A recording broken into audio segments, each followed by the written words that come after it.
우리의 복음의 제4장 신분, 그런 제목으로 말씀 전합니다.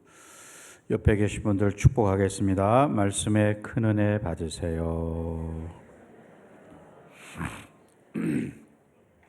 우리가 지난 시간에 로마서 15장 1절부터 13절까지 말씀을 살피면서 서로 다른 환경, 배경, 이런 또 모양, 다 다른 교회 구성원들이 한 교회를 이루고 함께 신앙한다는 거, 이거는 기적에 가까운 일이다, 그런 말씀을 드렸습니다.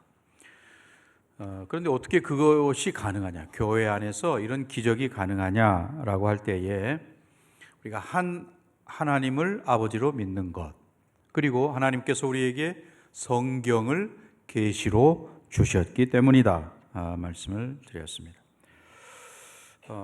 진정으로 믿음이 강한 성숙한 신앙인은 자기 자신을 기준으로 생각하지 않는다는 말씀도 드렸고요. 믿음이 성숙하다는 것은 결국 하나님의 나라, 또 하나님의 영광을 바라면서 하나님께 영광 돌리는 그 일에 힘쓰는 사람이 바로 믿음이 성숙한 사람인 것이죠. 그러면서 우리는 또 다른 사람의 약점을 담당하고 그렇게 온전히 하나 되기를 힘쓴다라고 하는 것이죠. 그래서 서로를 용납하고 또 그리스도를 전하고, 이 복음을 전할 때 교회가 힘을 얻고 성도들이 힘이 나는 거죠. 그래서 서로를 환영하고 이런 모습, 하나님의 영광을 드러내는 그런 성도의 삶을 삽니다는 말씀을 드렸습니다. 이제 14절부터는 사실은 로마서의 결론 부분이죠. 그 긴 이제 로마서 편지를 결론 지으면서 동기, 내가 왜 로마서를 썼는지 동기를 다시 한번 그가 상기시키네요. 14절 우리 본문 말씀 같이 읽습니다. 내 형제들아, 너희가 스스로 선함이 가득하고 모든 지식이 차서 능히 서로 권하는 자임을 나도 확신하노라. 네, 로마 교회 성도들, 그들의 믿음이 좋다는 것은 이미 앞에 로마서 1장 8절 말씀에서 이미 바울이 이야기를 했습니다. 거기 보면 먼저 내가 예수 그리스도로 말미암아 너희 모든 사람에 관하여 내 하나님께 감사함은 너희 믿음이 어떻게 했어요? 온 세상에 전파돼요. 로마 교회 성도들의 믿음이 좋다라고 하는 게 온 세상에 알려졌다라는 거예요. 그 믿음이 좋다는 것을 여기 14절에서는 세 가지로 이야기하죠. 첫째, 내 형제들아, 너희가 스스로 뭐가 가득해요? 선함이 가득하다. 선함이 가득하다. 예수 믿고 거듭난 백성이 되어서 이제 그런 열매들을, 도덕적인 성품, 성령의 열매, 이런 것들을 가지고 로마 다른 사람들로부터 칭찬을 받는다는 거죠. 그러니까 로마 사회가 얼마나 타락했는지는 우리가 압니다. 폼페이라든지 또 성적으로 타락하고 또는 향락과 사치, 이런 것들을 즐기는 목욕탕 문화가 굉장히 발달하고 그랬던 거죠. 네, 그런 속에서 그리스도인들이 믿음으로 살고 말씀대로 살고 사랑하며 살고 하나 되어 살고 이렇게 하다 보니까 안 믿는 사람들이 믿는 사람들을 부러워하고, 우리 집 며느리는 믿는 사람 가운데 데려왔으면 좋겠다. 우리 집 사위도 예수 믿는 사람 가운데 얻었으면 좋겠다. 이렇게 해서 그 1%도 안 되는 크리스찬들이 결국은 313년에는 기독교가 공인이 되는, 로마 정부로부터 그렇게 핍박과 박해를 받던 데서 이제 인정받는 그런 종교가 되었고, 325년에는 국교로 변화되는 그런 일들까지 있게 된 거지요. 거기에는 바로 그들의 선함, 예수 믿고 믿는 자다운 삶이 뒷받침되었다라는 거고요. 두 번째는 거기 모든 지식이 어떻게 했어요? 차서, 가득 찼다. 풀이라는 단어를 씁니다. 꽉 찬 거지요. 네. 하나님 또는 복음에 대해서 지식이 꽉 찼다.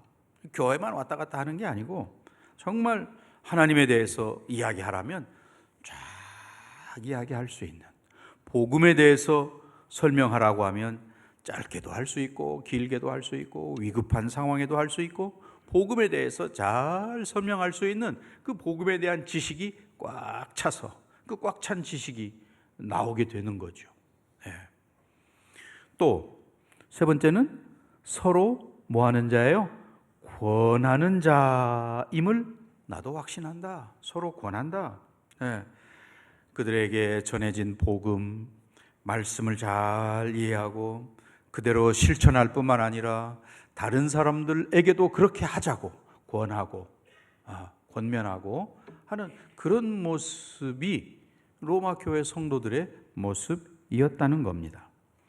자, 오늘 저와 여러분, 우리 교회의 모습과 어떤가, 똑같은가 아니면 다른가, 여러분 스스로 좀 판단해 보시기를 바랍니다. 자, 15절 같이 읽습니다. 그러나 내가 너희로 뭐 하려고요? 다시 생각나게 하려고 하나님께서 내게 주신 은혜로 말미암아 더욱 담대히 대략 너희에게 썼노니. 왜 로마서를 써서 그들에게 보냈는지 두 가지로 설명을 하죠. 하나는 이미 그들이 알고 있는 내용을 어떻게 한다고요? 다시 생각나도록 하기 위해서 로마서를 썼다. 즉 그 복음의 내용, 그것이 계속해서 이렇게 리마인드 되도록 그렇게 한다는 것이죠. 그 복음의 진리가 계속해서 선포되고 계속해서 가르쳐지고 계속해서 증거되는 그런 일이어야 할 것을 이야기해요. 그거 또 들었던 이야기, 맨날 듣는 이야기. 그렇죠. 우리 밥 맨날 먹죠. 그래도 계속 먹어야 되잖아요. 복음, 진리의 말씀은 더한 거죠. 우리가 밥은 못 먹더라도 진리는 들어야 되는 건데, 지금 이 진리가, 복음이 교회 안에서 계속해서 선포되고 가르쳐지고 훈련되어져야 할 것을 이야기합니다. 왜냐하면 그 복음을 통해서 성령께서 역사하시기 때문인 거죠. 복음 안에서, 복음을 들을 때에 복음으로 말미암아 그런 역사가 이루어진다라는 거죠. 그래서 그 알고 있는 내용이 생각나도록 하기 위해서 내가 로마서를 썼다. 또 하나는 거기 15절에 내게 주신 은혜로 말미암아라고 말해요. 하나님으로부터 받은 은혜, 주께로부터 받은 그 은혜가 너무 커서 내가 편지를 쓴다. 바울은 이방인의 사도로 이방인에게 복음을 전하는 자로 세움 받았습니다. 그래서 로마 교회는 비록 바울이 세우지 않았다 할지라도 그들에게도 복음을 전할 사명, 책임 있다. 그래서 편지를 쓴다. 내가 받은 은혜, 그 은혜는 은혜 중에 은혜는 그가 부름받아서 하나님의 자녀가 된 것이고, 또 하나는 이방인의 사도로 그가 세움을 받은 것이고, 이런 것들이 다 하나님의 한량없는 은혜로 되어진 거지요. 바로 그런 부르심 때문에 로마 교회를 바울이 직접 세우지는 않았다 할지라도 그들에게 복음을 가르칠, 복음이 생각나도록 해야 할 그 책임이 나에게 있다. 그래서 내가 로마서를 쓴다. 내가 개인적으로 쓰는 게 아니고 사도의 권위를 가지고 이 편지를 쓴다. 그런 말이 있거든요. 16절도 내려가서 같이 읽어봅니다. 이 은혜는 곧 나로 이방인을 위하여 그리스도 예수의 일꾼이 되어 하나님의 복음의 제사장 직분을 하게 하사 이방인을 제물로 드리는 것이 성령 안에서 거룩하게 되어 받으실 만하게 하려 하심이라. 네, 여기 16절 오늘 설교 제목도 여기서 나오죠. 제사장 직분이면 뭐 제사장 이렇게 하면 될 텐데 지금 복음의 제사장 직분 이런 표현을 바울이 쓰고 있습니다. 제사장은 원래 구약 시대에 하나님께 제사 드리는 일을 책임진 사람들이 제사장이죠. 그리고 그 제사를 드린다라고 하는 것은 우리가 하나님 앞에 죄를 범해서 그 죄 용서함 받기 위해서 하나님께 나아가는 유일한 통로가 제사 드림이죠. 그 제사를 통해서만 죄인이 거룩하신 하나님께 나아갈 수 있다라는 것입니다.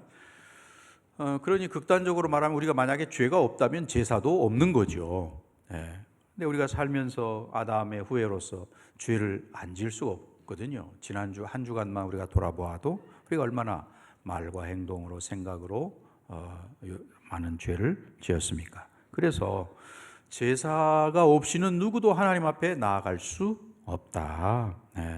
그래서 제사가 우리의 죄를 씻어내고 또 우리로 하여금 담대히 하나님 앞에 서게 하고 이런 일을 바로 제사가 하는 거지요. 바로 그 제사를 드리는 일을 맡아서 하는 사람이 제사장이라는 거죠. 근데 신약 시대에 와서 저와 여러분은 어떻게 되었습니까? 왕 같은 제사장, 우리 모두가 다 그렇게 되었다라는 것인데, 그 제사장은 하나님과 인간 사이에 막혔던 죄의 장벽을 허물고 하나님과 인간을 화목해 만드는 그런 일을 하는 게 제사장의 일이지요. 구약의 제사장은 오실 예수 그리스도의 그림자란 말이에요. 그러니까 실체이신 예수 그리스도가 오시면 그림자는 더 이상 필요가 없게 되는 거죠. 그래서 이제 우리는 우리의 죄를 사함받기 위해서 더 이상 짐승을 잡아서 하나님 앞에 제사 드릴 필요가 있을까요? 없을까요?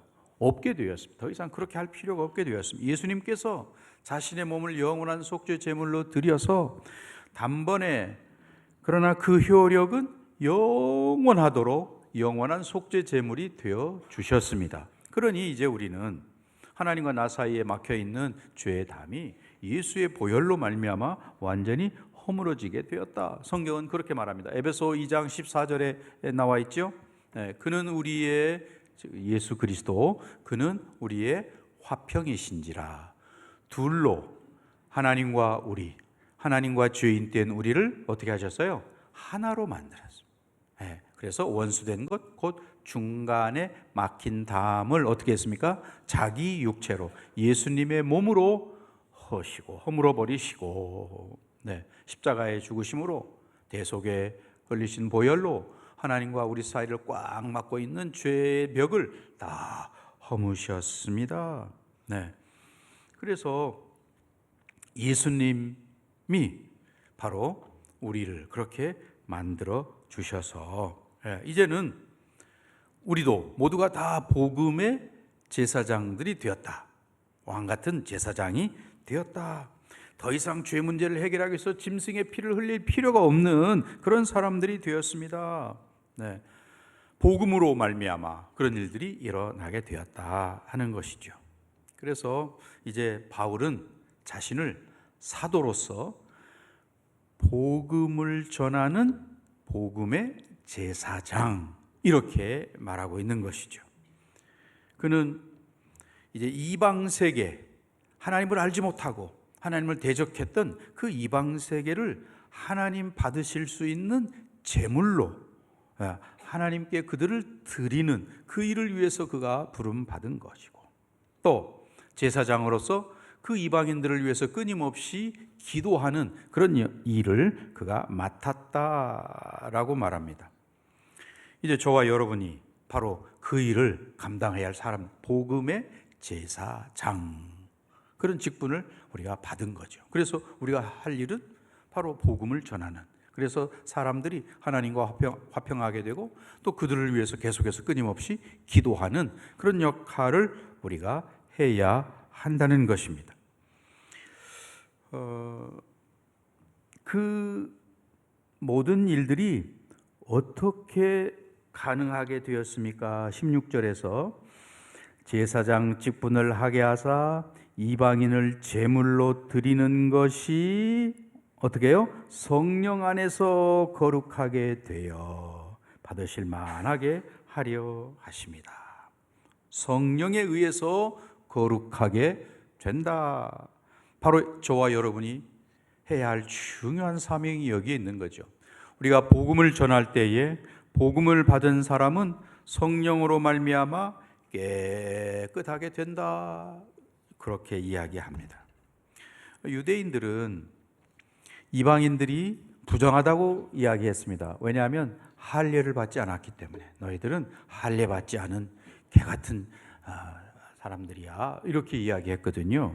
그런데 바울은 이방인들 성령으로 말미암아 마음에 할례를 받은 거룩한 사람이야 이렇게 말하고 있거든요. 네.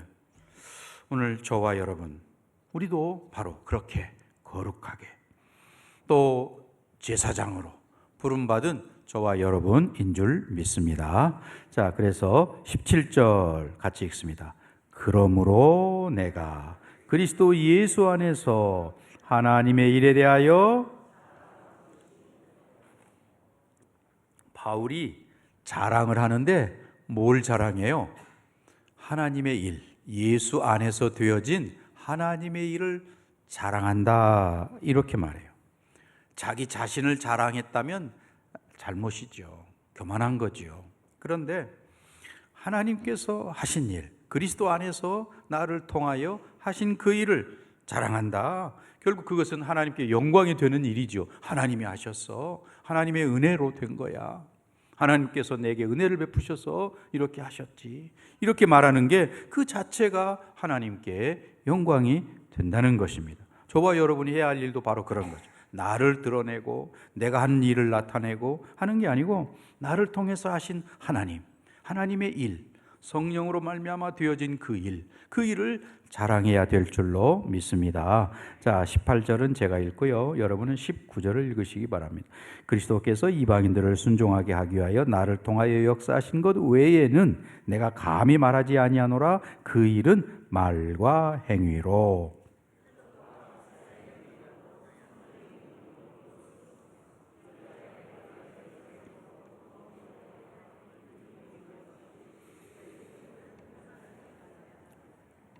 성령의 능력으로 어떤 일들이 되어졌는가 지금 이야기하는 거예요. 예루살렘에서부터 일루리온까지 그가 일루리곤까지 복음을 전했다. 일루리곤이라고 하면 오늘날로 치면은 뭐 아드리아 해 연안인데 유고 옛날이 지금은 다 해체된 유고 연방 뭐 그쪽 지역에게까지 복음을 전했다. 성령의 능력으로 그렇게 한 거야. 내가 한 게 아니고 그 말이거든요. 네. 그래서 그가 18절 마지막에는 그 일을 할 때 성령의 능력으로 할 때 말과 행위로, 그 다음에 19절에서는 표적과 기사의 능력으로, 그리고 세 번째는 성령의 능력으로 이렇게 되었다고 그가 간증하고 있는 겁니다. 우리도 마찬가지죠. 내가 속한 내 가정, 또 내가 나가는 직장, 학교, 지역, 이 나라, 또 세계 열방, 우리가 정말 그리스도의 일꾼이 되어서 복음의 제사장으로서 복음을 전해야 할 그런 사명이 저와 여러분에게 있다라는 것입니다.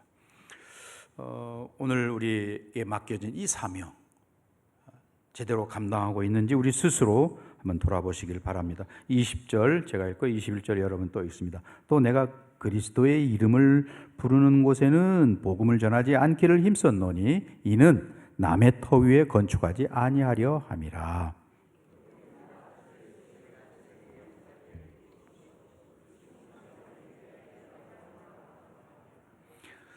이 20절과 21절은 사도 바울의 소위 그 일관된 선교 정책 또는 선교 방침이라고 말할 수 있습니다. 네.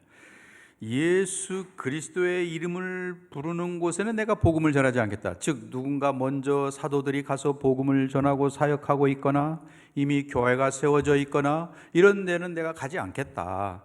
오히려 복음이 전혀 알려지지 않은 곳, 그런 지역에 가서 내가 복음을 전하겠다. 이게 나의 선교 정책이야 라고 말하고 있는 것이죠. 정말 개척 정신을 가지고 사역을 하겠다라는 것이고, 21절은 이사야서 52장 15절의 말씀을 바울이 인용하고 있는데, 이 이사야의 말씀은 결국 이사야가 여호와의 종, 즉 메시아를 통해서 이방인들이 회복될 것을 예언하는 내용이 바로 이사야 52장 15절의 말씀이거든요.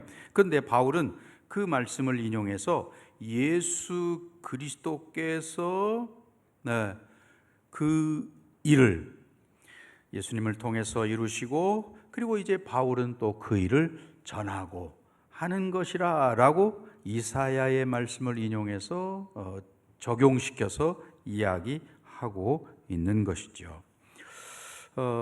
지금 22절부터 24절까지 내용에 보면 바울이 여러 번 로마에 가기를 원했습니다. 한데 가지를 못했어요. 그런데 지금 이제는 로마서를 쓰고 있는 이제는 고린도에서 사역이 마쳐지고 좀 자유롭게 내가 이제 로마에 갈 수 있게 되었다라는 거고요. 그래서 이제 로마에 가서 어떻게 되기를 원하느냐? 24절 보세요. 24절. 이는 지나가는 길에 너희를 보고 먼저 너희와 뭐예요? 사귐으로 얼마간 기쁨을 가진 후에 너희가 그리로 서반하죠. 보내주기를 바람이라. 로마에 가서 로마 교회 성도들과 교제하고, 그리고 거기서 그냥 끝나는 게 아니고 로마 교회 성도들이 바울을 서바나로, 선교사로, 땅끝이라고 하는 서바나로 보내기를 원한다, 그런 말입니다. 서바나가 스페인, 또 정확하게 말하면 스페인과 포르투갈을 포함하는 그 전체 지역이 이제 땅끝이라고 해서 거기까지 가야겠다라고 이야기를 하고 있는 겁니다. 그리고 이제 25절부터 27절까지는 바울이 기도를 부탁하는 그런 내용이에요. 지금 그가 마게도냐와 26절에 보면 아가야에 있는 사람들이 예루살렘 성도 중 가난한 자들을 위하여 기쁘게 얼마를 뭐 했어요? 연보했다라는 이야기. 마게도냐, 아가야 지방은 아주 유명한 도시들이 많은 지역이잖아요. 뭐 데살로니가, 고린도, 아테네, 뭐 이런 아주 유명한 도시들이 있는 그런 지역입니다. 그러니 좀 잘 사는 지역이죠, 말하자면. 거기에 있는 사람들이, 성도들이 예루살렘 교회가 기근이 들었다라고 하는 이야기를 듣고 연보를 해서 기쁨으로 연보해가지고 그것을 전달하는 거예요. 그때에 하는 이야기가 27절 바울이 하는 이야기입니다. 저희가 기뻐서 하였거니와, 뭘요? 연보를 기쁨으로 했다, 그 말이에요. 또한 저희는 그들에게, 즉 이방인들이 예루살렘 사람들에게 뭐 한 자예요?